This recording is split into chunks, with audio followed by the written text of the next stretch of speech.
भास्करम् अर्धनारीश्वरम् त्रिदश हृदयङ्गमम् चतुर्दधि सङ्गमम् पञ्चभूतात्मकम् षट्शत्रुनाशकम् सप्तस्वरेश्वरम् अष्टसिद्धीश्वरम् नवरसमनोहरम् दश दिशासु विमलम्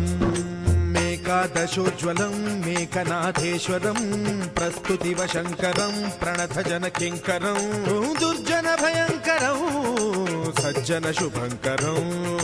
प्राणिभवतारकम् प्रकृतिहितकारकम् भुवनभव्यभवनायकम् भाग्यात्मकम् रक्षकम् ईशं सुरेशं ऋषेशं